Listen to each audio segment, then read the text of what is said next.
আল্লাহর কসম, আল্লাহর কসম, আল্লাহর কসম, গুনাহ দিয়ে দাগ দাগ হয়ে যাওয়া দিলটাকে বন্ধু, গুনাহ দিয়ে কালো ছাই হয়ে যাওয়া দিলটাকে বন্ধু, জিকির ছাড়া পরিষ্কার করার কোনো হাতিয়ার নাই। সাগরের পানির দ্বারা দিল পরিষ্কার করা যায় না। দিল পরিষ্কার করতে হলে, দিল পরিষ্কার করতে হলে চোখের পানি দিতে হয়। দিল পরিষ্কার করতে চোখের পানি দিতে হয়।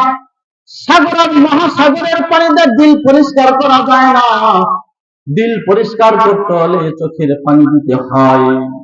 এজন্য আল্লাহর পয়গম্বর বলেন, রাজুলুন যাকারাল্লাহ খালিয়ান ফাফাজাত আইনা।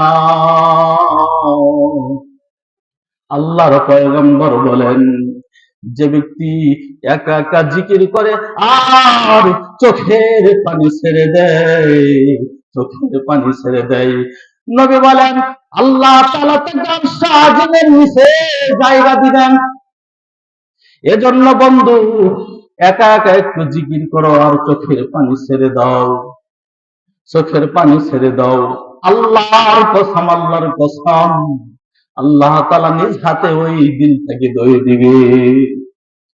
আর রব যেই দিলটাকে ধুয়ে দিবে, ওই দিলে রব এসে যায়। আর যেই দিলে রব এসে যায়, ওই দিল আবার জাহান্নামে যায় কেমনে?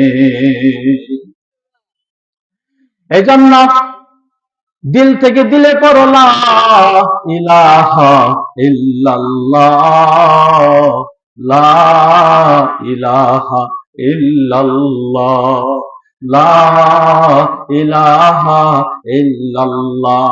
আল্লাহর কসম, 2-4 ঘন্টা কেঁদে দেখো, 2-4 মিনিট কেঁদে দেখো, কাদার মজাই আলাদা, কাদার মজাই আলাদা।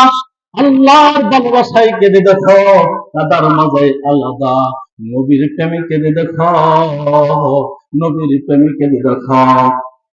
ছবি দেখে দেখে দুনিয়াতে হাসবা, এমন জীবন শুরু হবে, কান্না শুরু হবে, আর কখনো আর জিন্দেগিতে হাসা আসবে না। আর আল্লাহর মহাব্বতের, আল্লাহর ভালোবাসার কাদার মজাই আলাদা। জিব্রাইল কাঁদতে পারে না, মিকাইল কাঁদতে পারে না, ইসরাফিল কাঁদতে পারে না, আজরাইল কাঁদতে পারে না। কোন ফেরেশতাকে আল্লাহ তাআলা কাদার যোগ্যতা দেয় নাই। কোন হিন্দু আল্লাহর মহব্বতে কাঁদে না, কোন ইহুদি আল্লাহর ভালোবাসায় কাঁদতে পারে না, কোন নাসারা আল্লাহর মহব্বতে কাঁদে না। এই জন্য যখন কোন মুমিন এক ফোঁটা চোখের পানি ছেড়ে দেয়, রব্বুল আলামিন সঙ্গে সঙ্গে, আল্লাহ তাআলা সঙ্গে সঙ্গে তার জন্য জাহান্নামকে হারাম করে দেয়। রাজুলুন যাকারাল্লাহ খালিয়ান ফাফাজাত আইনা।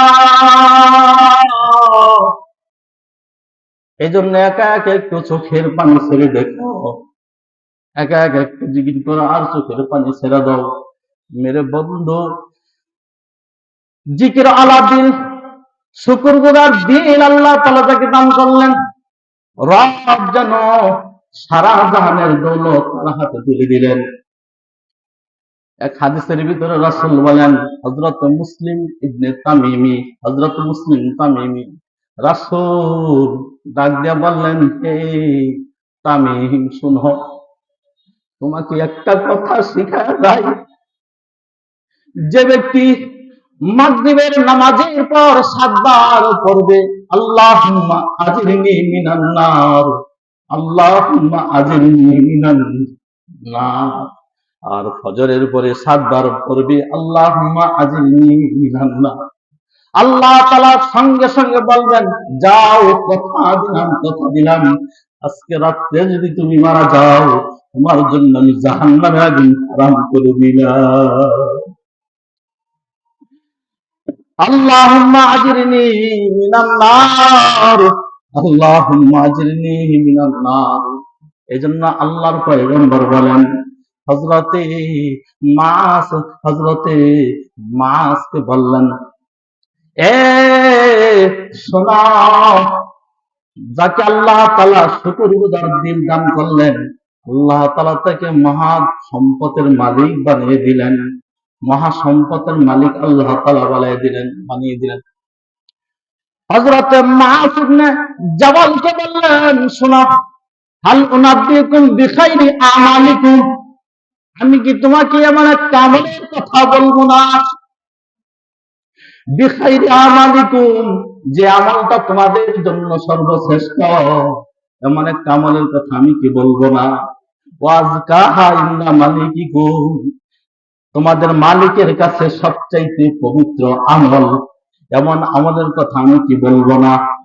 ওয়ারফা'a দারাজাতিকুম, তোমাদের দরজাগুলি বুলন্দ করে দিবে, এর চেয়ে দামি আমলের কথা আমি কি বলবো না? খায়রুল্লাকুম মিন ইনফাকি যাহাবিন ওয়া ফিদ্দা, আল্লাহর রাস্তায় রাশি রাশি স্বর্ণ রূপা দান করার চেয়ে দামি আমলের কথা আমি কি তোমাদেরকে বলবো না? আমি কি তোমাদেরকে বলবো না? ওয়া খায়রুল লাকুম মিন লিকাই আদুবিকুম, দুশমনের সাথে তোমাদের মোকাবেলা হবে। ওয়ায়াকতুলুনাহুম ওয়াতাকতুলুনাহুম ওয়াতাকতুলুনাহুম, তারা তোমাদেরকে কতল করবে আর তোমরা তাদেরকে কতল করবা, এর চাইতে দামি আমলের কথা আমি কি বলবো না? সাহাবায়ে কেরাম বললেন, ইয়া রাসূলুল্লাহ, বলেন বলেন বলেন। তখন আল্লাহর পয়গম্বর বলেন, জিক্রুল্লাহি আকবার, জিক্রুল্লাহি আযজা